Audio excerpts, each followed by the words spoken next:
Days later, Josh polished off a delicious double order of wings. He bobbed his head to the tune on the player piano he sat on. Super freak, Said 4-0, clanking into Duff's saloon. Hey, go Bills, said Josh to the cyborg and Dawkins. Let me help there. Josh put his last drum in his teeth and slid off the piano. Josh of Allentown would generally eat at a table rather than a piano, which would be less freaky, but all 12 of Duff's dining tables were smashed during the Titan storm. Not a single flat surface in this whole village was in one piece. Josh passed the brand new tables from 4-0's cart to Dawkins. 4-0? These are exquisite, said proprietor Duff. Dovetailed joints, resin-filled knots. beautiful tables for beautiful people. Replied 4-0, talking proud. I'm taking over the Niagara Creek Mill. Miller class. He's got the names for it, right, Josh? Joked Dawkins. Where else would I rather be? Asked 4-0. Do I live in a world of catchphrases? Said the gunslinger, tossing another table in. 4-0 ran his cheek on the polished edge of the last table put in place. The Mafia folk deserve quality tables that will last. Each piece was blessed by his holiness and overwhelmed. Oh, I have his horse, said Josh. Duff brought in milk and 2 more doubles of her sauciest wings for the Bills. Breakfast is up, freshly tossed. But just then, a fleet of ribboned white horses flew past the windows, followed by a stagecoach fit for a fairy tale. Whoa, who's that? Asked Josh. The Queen, said Duff, the most powerful, kind, and gorgeous strong heart of the multiverse. Kim of Pegulaville. The trio followed the stagecoach, like the rest of the Mafia folk, to Doc's house, where a crowd had gathered. That's the most gorgeous woman in the multiverse? Josh asked hesitantly. Wind blew the gray hair of a rotund old man stepping out of the carriage with a huge entourage. Maybe she's in disguise. Offered 4-0? No, said Dawkins. And then the Godfather emerged, clasping hands with the tycoon. One can never have enough dignity, Josh remembered from the shadows. What's he doing here? Josh pushed through the crowd just in time to see a Weasley Secretary of Staff pose the Godfather, El Padrino de Lazuli Reed, right next to the new dignitary and numerous propped-up medical patients who justified the photo op. Thank you, Mr. Mayor, said the secretary to the Godfather. Mayor? Josh said. El Padrino del Azul is the mayor of Allentown? Of course, said Dawkins. During the drought, there was such little dignity that it could only be distributed in back channels, so to speak. But it was still controlled by the Mafia, of course. When the rains and the reforms came, he was unanimously elected. Josh stared cynically at the 2 politicians, glad-handing people who had a group of soldiers stealing resources from other outfits. Should I wonder why it's called the Mafia? And nobody calls him Del Azul, said Dawkins. It's Del Reed.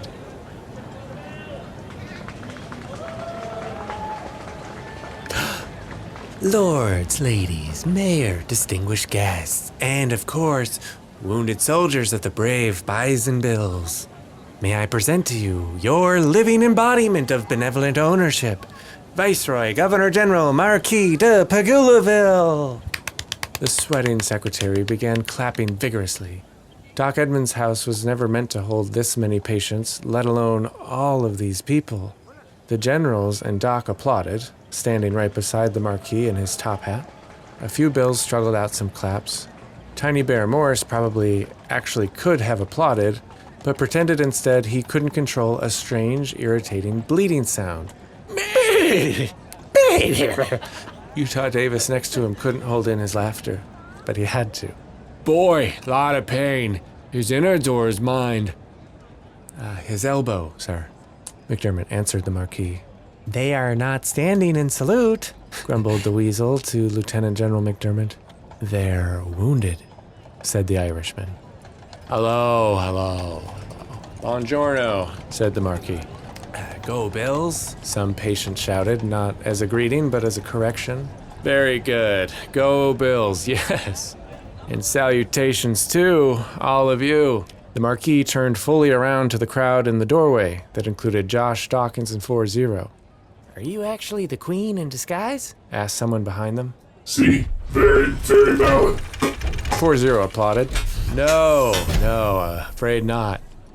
I wish she were here too, said the Marquis. Now, I know I might not look like it from the outside, with my team of Arabian horses drawing my private coach from my private train, and that shipped on my large fleet of private yachts. We might leave it there, sire, whispered the secretary after noticing the shocked faces of the Mafia folk. Sure. But despite those fracking things, I am just like you. A strong heart. In fact, I am one of you, like the Queen, more or less.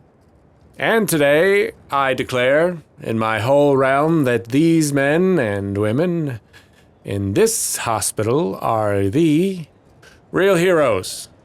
The emphasis was very close. Yeah. Hey.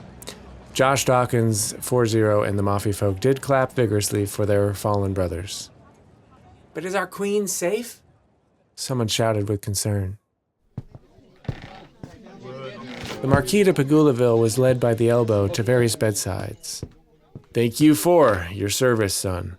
Flashes flashed, tripods lifted, the gaggle shuffled.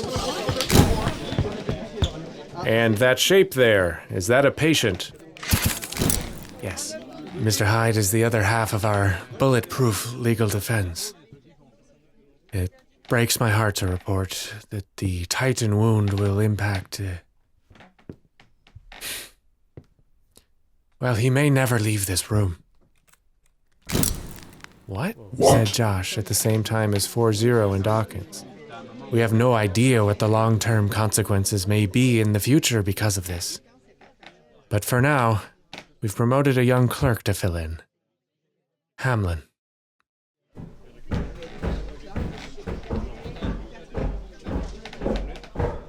Doc's family bedroom had been converted for Mr. Hyde's recovery, and a garden full of banded flower bouquets from all over the nation, one from Mama J's own hat, even with a cast on his own leg.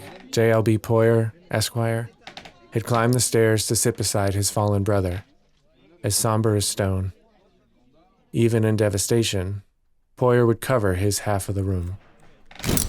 Besides Hamlin, I've deputized several new levies, Marquis, for our defense, began General Bean, following the Marquis downstairs. But earnest spirits alone won't fill these shoes. I suggest we let our specialists recover before we perform. And ignore this week in Miami, the secretary yelled, halting the whole parade to pin General Bean in the press of bodies. The next week between worlds was already open. That's what allowed the Marquis to even travel here. The Buffalo Bill Wild West show is the hottest attraction in the multiverse. Our show is getting as much hype as Admiral Brady, even the Arrowhead chief. Yes, but Your Grace, our show includes the 8 specialists around us. Many of them are on the posters. Well, they don't even talk about the 6-star general after Hollywood's film's released. It would be foolish not to capitalize now. Believe, said the secretary using air quotes, even though this is the proper use of the word. Besides, he added half as loud, I already paid the ante. The Marquis himself continued downstairs with encouragement. If you put my new deputies in the same costumes, most people can't tell the difference anyway. It's still a Buffalo Bill show, it still fulfills the annual contracts with Dolphin Municipal Park, and we get our ante back with steep gains when we outperform the fish show again. What, 10 times straight now? 7 straight, sire, piped up the secretary. Make it 8.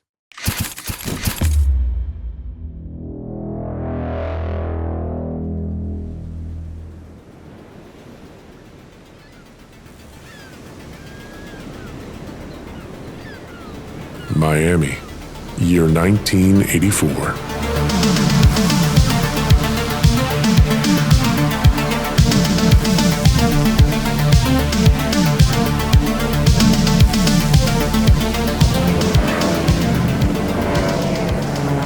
Three speedboats and a bulky helicopter curled between tropical saltwater and glaring sun. Synth pads, distant electronic drums, and electric guitar solos ripped like their wakes. It was MTV in life. Flamingos, palm trees, emotions, bikinis, rollerblades, and the sun. It all intercut quickly around zooming shots of Josh of Allentown, Gardner Dawkins, and Mackenzie Slim in their thick blue wetsuits. Gloves, zippers, butts, cruise ships, hotels, pool decks, keyboard solo!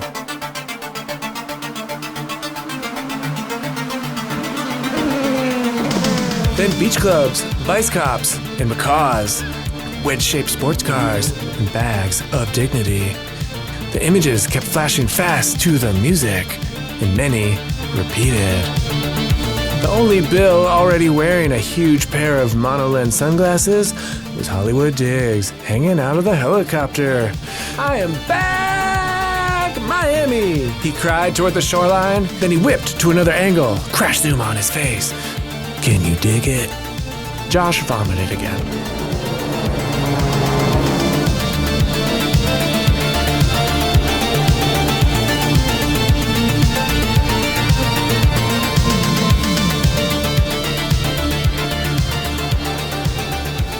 We pegged you Narbos as Hmong, but I kid you not, mega fly now, homeboy, said the Miami girl whose hair smelled like chemicals.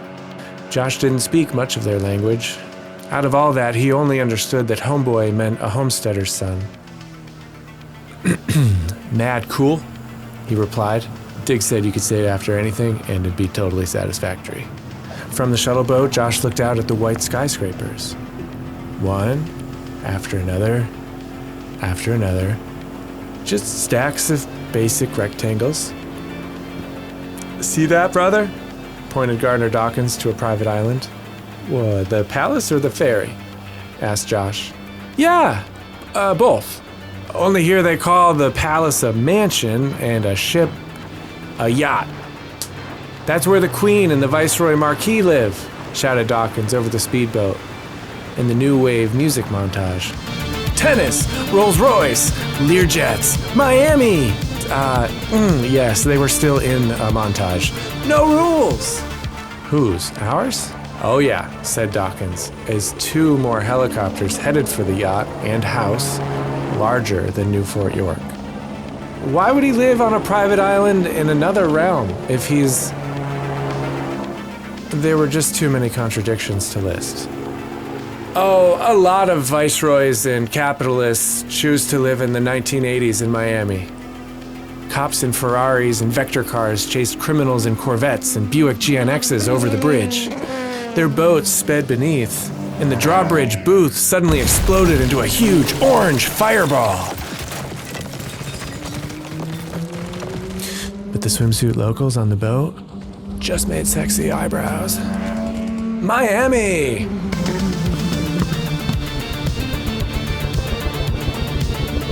The speedboats and helicopter landed inside a large tunnel-like building that made an A-frame triangle over the river. It got some style points for not being just another rectangular prism. But it was only one style point because it was a triangular prism. "This is the contemporary, brand new. It's totally where you switched to monorail," said someone. It looked like a giant-sized heating vent. Could be why it's so darn hot. They boarded a white monorail with an aqua and orange stripe, heading for Dolphin Municipal Park. "Please stand clear of the doors. Por favor, manténganse alejados de las puertas," said the monorail. There was a commotion outside. I'm part of the show. It was Diggs, with a bunch of vice cops with beautiful hair. It was Diggs' first step onto the property, and they already were challenging him. "He's with us," said Josh from the closing puertas across the station. "He's wanted," said a cool cop called Penguin. "Of course I'm wanted. I'm Hollywood Diggs. You just can't have me. The first door shut. The Bill's two deputy lawyers, Hamlin and Jaquan, took a gulp as they got off the monorail to defend this bogus arrest. Who are these mall maggots? Not so slippery without Hyde and Poyer to bail you out, said Penguin. The other vice cop spotted Josh. Hey, Top Gun spaz, shouted Cheetah to the former boy Maverick. Try like dunk, Diggs, like I did back west with your barf bag, Philly. Or were you too wigged out to even remember Arrowhead Rock? The second door shut as Josh leaped up to the window. Someone who was at the attack last winter? Hollywood Diggs, the pair of rookie lawyers, and the two veteran hotshots slid past, replaced by plastic landscaping, pools, and finally the blinding sun. Miami. The monorail snaked over the city's river, past another exploding telephone booth, and along a canal promenade of clubs. Josh sat down hard next to Dawkins as the city flew past. Don't let him get in your head, man. You didn't freak out. Hey, Super Freak! 40 called. Not a good time, Miller. But you got to check this out. Dawkins' jaw dropped when he looked out the window where the old municipal park should be. Attention riders, we are now approaching the Marino Marina Castle entrance, your gateway to the many fantasy realms of the multiverse. Welcome to Thin World. The monorail sailed through the station and into a glistening theme park. A castle surrounded by water, tourists with strollers, statues, mascots, and happy synth music. Just below the window was a Main Street scaled replica of Miami itself. The fanciful gift stores and the midway booths all shaped like monolithic white rectangles and stark hotels. The pavement between the shops was painted turquoise to evoke the Miami River. Hang 10 in Miami Beach, USA, said the monorail. Kids drove mini Testarossas and DeLoreans along the Vice City go-kart track. Breakaway walls and flashing explosions imitated dignity cartels. And at the center of it all was a statue of Salt Marino holding hands with a fish, and the Marino Marina Castle rising behind. The fantasy towers, in the style of a Miami mansion, overlooked the amphitheater and the aquarium stage, and the colossal fishbowl of dolphins floated over the river itself. Not without dolphins of its own, it seemed. Wild ones. Meet the Fin Team. During our Miami rebuild, these choice calves were captured from tuna nets all over the 80s and transferred here to perform for you as part of the Sand and Sea Spectacular Show. As a reminder, smoking and consuming dignity is permitted anywhere in the park. This is not the old park, said Dawkins to Josh and 40. Those poor dolphins, said Josh, noticing the compulsions and the same nervous energy that Mustangs have when trapped suddenly in a barn. The monorail vanished into a tunnel.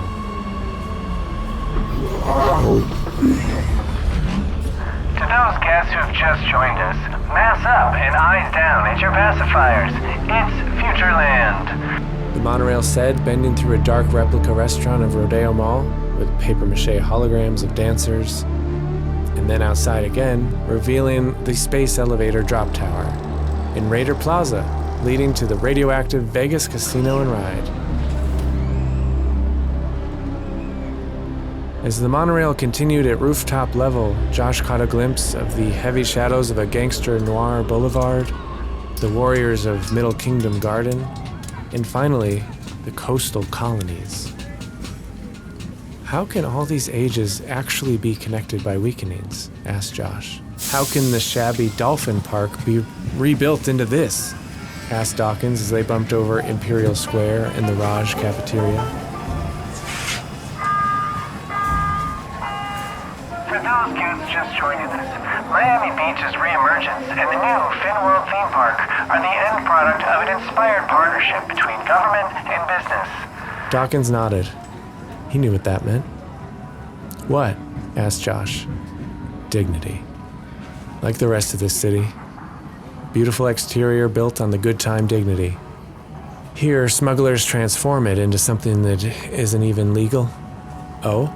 thought Josh, wondering just how much Dawkins knew of the Mafia back home. I thought Miami didn't get much dignity this last era, said Doc. This here, brother, is dignity money, all right.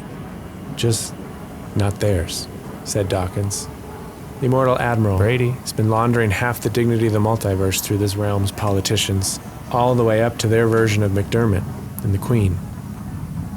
It's dirty money. Thirsty for plain hilarity? Toil in Frontier Gulch, said the monorail, and 20 heads swiveled to watch as palm trees and ice cream stands revealed something new. Something familiar and uncanny. An insult to the beautiful Buffalo Nation. It was drought era. Sagging sheds, wheelless wagons buried in sand, and animatronics of toothless gunslingers shooting their own feet. All of the delicious wing saloons were slandered and served something called nuggets. Miami kids threw vegetables at a Whistler target to cause an actual mafia man in clown makeup to get his table smashed and fall into a drunk tank.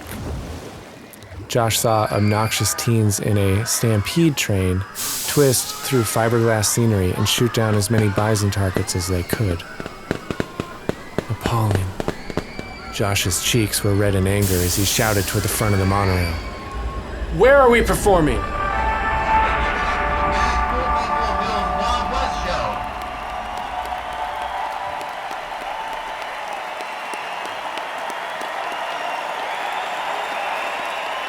The Buffalo Bills show was sensational. They were actually performing a Western for once, rather than using their tricks to fight robots or storms. And the crowd went wild. Hottest ticket in town, shouted Motor as he almost fainted in his final bow. Can he just get some water? Josh asked the Miami stage manager as they stepped off the stage. Water? No, you're on. We just got off. Go! Tua Tuna, Cheetah, and Waddle were supposed to do their animal glaminal act, but they didn't. The Finworld sun glared on Josh. He shot his targets while watching the dolphins trapped in the aquarium. An aquarium made of glass. Hey, Boom Boom! Meanwhile,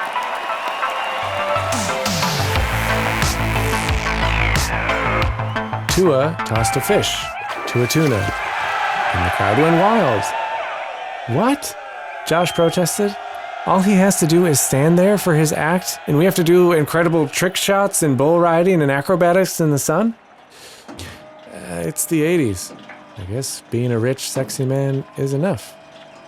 Without wealth, and in their ugly wetsuits, Josh and the Deputy Bills ran back on stage, smiling, waving, and for 75 minutes they shot tricks, rode bulls, and jumped high wires in the sun. The crowd went wild. Meanwhile, Tua tossed a fish to a tuna, and the water exploded. The Bills looked down the line to Boom Boom as a charred sign hit him in the face. Don't tap on the glass. What? It was one stick of dynamite. Everyone was fine. The tank wasn't damaged, and nothing was squished, according to the Miami doctors. And the only anomaly to that was that Tua couldn't stand up. Bills, you're on. Distract the crowd. The Miami stage manager was screaming at the piles of red-faced, slumped bodies off stage. But off stage was still in full sun, making things worse. The tourists were too hot to go wild anymore, and all they had to do was sit still and drink Squeeze-Its. Hey, we just got off, shouted Diggs, who had finally been released from holding. Hamlin had really gotten the runaround from Miami's district attorney Holland and the Penguin vice cop. One doesn't exactly have understudies for Mr. Hyde and JBL Poyer Esquire. But they were going to have to. And we ain't even off yet, added the youngling, Kyer the kid. Where's Benford? Who's Benford? The other new Mr. Hyde, said the deputy, who looked heatsick himself. Wait, who are you then? Asked 40. No, Benford passed out, said a fourth deputy no one had met. I can't take him, Medic Wellington shouted. I got too many soldiers on IVs already. Who are you? Where's Doc? I'm filling in, said the greenhorn medic. This was confusing and dangerous. Mackenzie Slim, on an IV, turned to the most recent pimple-faced kid. So to be clear, we have another new deputy telling me that the deputy, for our wounded lawyer, is now also wounded. Yes, and Bear Morse, who is out, his understudy is now also out. Unbelievable. 40 exhaled, wishing he could just take a break himself. He pointed to someone wheeling hospital IVs in red, white, and blue plainclothes. You? Who are you? Me? I'm Ingram? And Ingram, what do you do? Stagehand? I'm just a Mafia folk who was asked to follow you from the stampede, but trying to help out where I can. Yeah. You need to make sure that guy on the speedboat, make sure that he doesn't do any fast stunts, okay? Nothing fast. Which guy? Cheetah.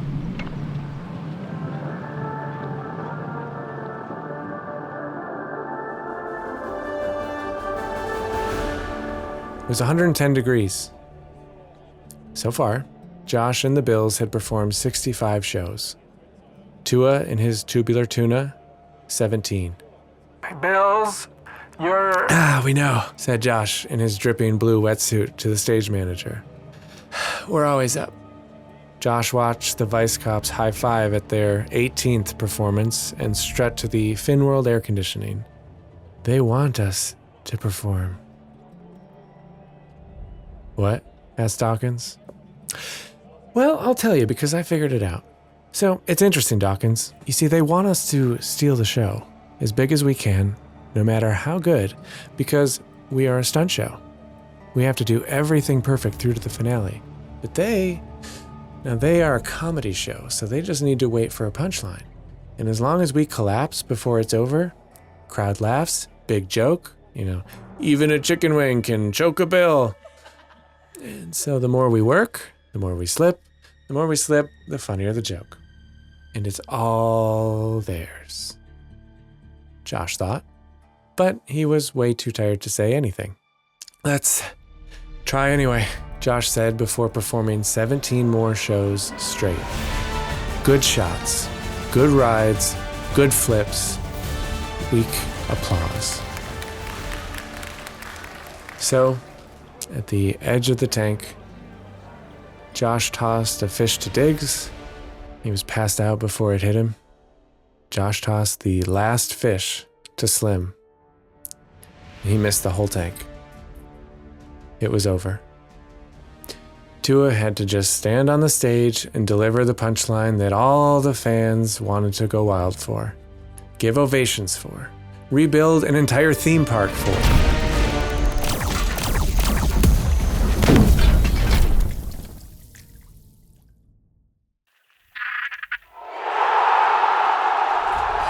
Gunslinger, you're up. That's not the stage manager, Josh thought in a mirage. 40's gears and sweating muscles stood over him in the glaring sun.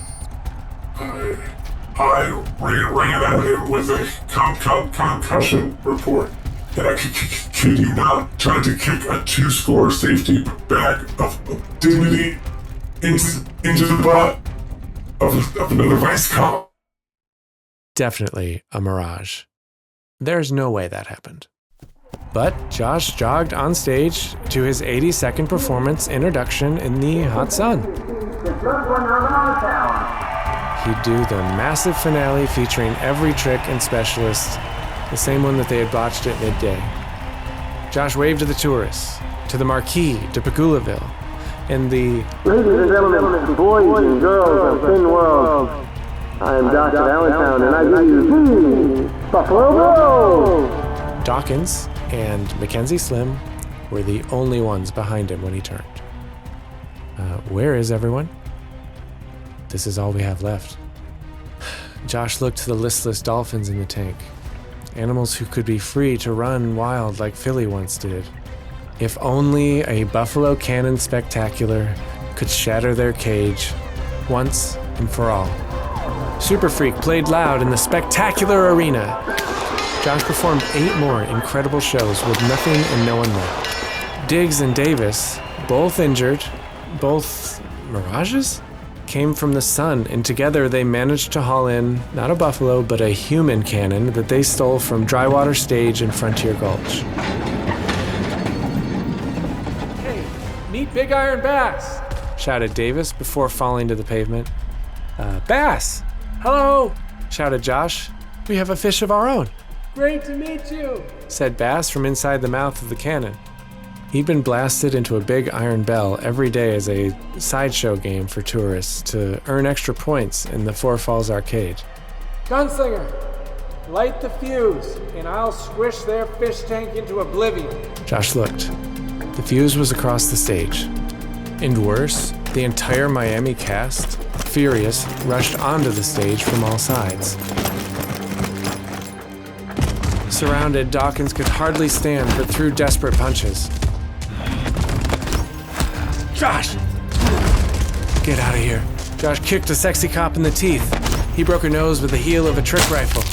It was an MTV montage, up until they pulled him down. And this would be the end.